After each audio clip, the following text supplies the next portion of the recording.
Semoga dalam keadaan sehat semua ya.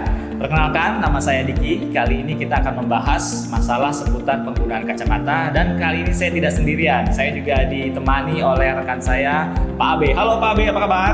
Hai Pak Diki, apa kabar? Salam sehat Pak Diki. Ya, salam sehat juga Pak Abe. Nah, kali ini kita berbeda ya Pak Abe ya. Biasanya kita dalam satu ruangan, sekarang kita terpisah nih karena sedang PPKM darurat. Ya, kita mengikuti protokol kesehatan untuk menghindari terpapar dari virus COVID-19 ya, sesuai dengan anjuran pemerintah supaya kita tidak berkerumun dan tetap menjaga jarak. Nah, tetapi kita tetap bisa membagikan info yang bermanfaat untuk teman-teman di rumah sekalian. Nah, kali ini kita akan membahas tentang perawatan lensa kacamata. Langsung aja Pak Abe ya, kita mulai dengan problem yang paling sering kita hadapi dengan lensa kacamata, yaitu lensa yang tergores. Nah, bagaimana nih Pak Abe lensa bisa tergores? Benar banget Pak Diki, kalau misalnya lensa kacamata tidak kita rawat dengan baik akan sangat mengganggu penglihatan karena goresan itu menjadikan lensa kacamata kita jadi buram. Nah, ini ada beberapa cara menghindari goresan pada permukaan lensa kacamata. Yang pertama, permukaan lensa harus dalam keadaan basah saat mau dibersihkan. Bisa menggunakan air dan hand soap atau cairan khusus pembersih lensa. Ini sangat praktis Pak Diki, tinggal beli aja di Optimal Awet, banyak tersedia itu. Ya, yang kedua, keringkan permukaan lensa kacamata dengan tisu yang lembut atau kain microfiber. Yang ketiga, ini sangat penting nih, selalu gunakan case kacamata untuk menyimpan kacamata Anda saat tidak digunakan. Dan yang keempat, hindari permukaan lensa dari benturan benda tajam, dari meja, atau mungkin dari permukaan keras lainnya. Dan jangan lupa nih, jangan menyimpan kacamata di saku baju atau saku celana, ya, karena akan membuat frame-nya akan berubah setelannya. Yang terakhir Pak Diki, ini mungkin sering kita lakukan nih ya, jangan membiasakan membersihkan lensa kacamata dengan baju karena serat kain baju itu kasar Pak Diki. Wah, yang terakhir itu benar banget tuh Pak Abe, itu kadang-kadang tanpa sengaja, tanpa saya sadari saya juga gitu. Kalau di jalan atau di kantor, kacamata saya kotor, saya langsung pakai baju aja saya lap. Padahal itu bisa bikin lensanya gores Pak Abe ya. Bener Pak Diki, sangat bisa itu. Nah, ada lagi nih Pak Abe, salah satu kacamata saya itu kelihatannya seperti berjamur tuh. Sehingga kalau saya pakai kusam sekali, jadi nggak enak buat melihat. Itu kenapa Pak Abe ya? Wah, kondisi itu biasanya karena air yang mengering di atas permukaan lensa Pak Diki. Sebaiknya bila permukaan lensa kita terkena percikan air, harus segera cepat-cepat dikeringkan.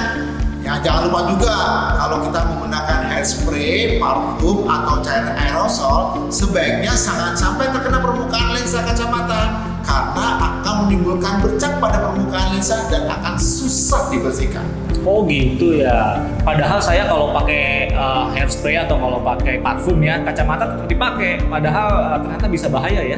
Simpen dulu tempatnya Pak Diki, di tempatnya dulu, pakai hairspray dulu, pakai parfum dulu, baru pakai kacamata. Oke, noted deh ya supaya kacamata tetap awet. Jadi kalau pakai parfum saya lepas dulu aja.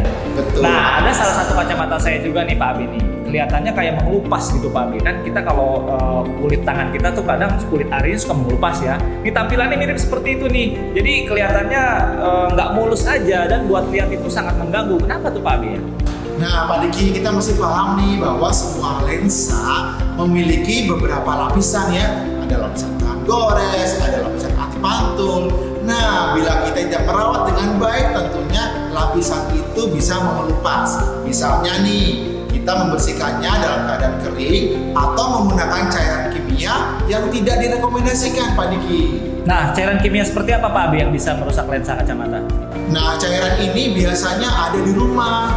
Ya, kita suka memakainya. Misalnya nih, aseton, thinner, alkohol di atas 70%, atau malah menggunakan pembersih kaca atau sabun yang mengandung banyak deterjen. Cairan-cairan tadi Pak Diki jangan digunakan deh. Itu memang alat-alat untuk membersihkan rumah tangga, bukan untuk membersihkan lensa kacamata Pak Diki. Oh, jadi amannya tetap menggunakan air aja Pak Abi ya. Kalau kita nggak menemukan cairan khusus pembersih lensa, air bersih yang mengalir itu cukup aman ya Pak Abi ya. Sangat aman, sangat bagus tuh Pak Diki. Nah, satu lagi nih Pak Abi, saya punya pengalaman buruk sama salah satu kacamata saya. Kebetulan kacamatanya frame-nya terbuat dari plastik Pak Abi. Padahal saya jarang pakai dan itu juga saya pakainya normal, nggak pernah jatuh, nggak pernah kebentur. Tapi kelihatannya ya lensanya tuh kayak mau lepas, kayak mau copot. Itu kenapa Pak Abe ya? Nah, kondisi yang lensa kacamata keluar dari frame-nya itu biasanya terjadi pada frame plastik. Kenapa? Karena biasanya karena perubahan suhu yang cukup ekstrim akan membuat lensa menjadi memuai atau membuat frame plastik tadi jadi menciut. Makanya Pak Diki, kalau misalnya menyimpan kacamata, jangan simpan di dashboard mobil karena cuaca panas di siang hari akan menyebabkan lensa kacamata itu akan memuai. Oh, ternyata banyak juga Pak Abe ya hal-hal yang bisa merusak lensa kacamata kita ya. Padahal kalau dipikir-pikir kan harga lensa kacamata tuh mahal ya, atau tidak murah lah gitu. Jadi sayang banget kalau belum berapa lama kita pakai, lensanya udah rusak dan juga tidak bisa memberikan penglihatan yang optimal pada penglihatan kita Pak Abe ya. Bener banget Pak Diki, kalau kita merawat lensa kacamata itu sampai nanti ukuran kita berubah, lensanya tetap nyaman dipakai karena lensanya tetap jernih, tetap tajam kita melihatnya. Oke, mudah-mudahan tips dari Pak Abe tadi bisa membuat lensa kita tetap awet gitu Pak Abe ya. Semoga bisa bermanfaat buat saya juga sebagai pengguna kacamata dan juga khususnya untuk teman-teman semua yang menyaksikan video ini. Buat kalian yang suka dengan video ini silahkan like dan subscribe. Jangan lupa tulis komentar di kolom komen supaya beritahu kami hal-hal apa saja atau topik apa saja yang ingin kami bahas seputar kesehatan mata, kacamata, dan lensa kontak ya. Dan jangan lupa selalu cek akurat mata sehat. Bye.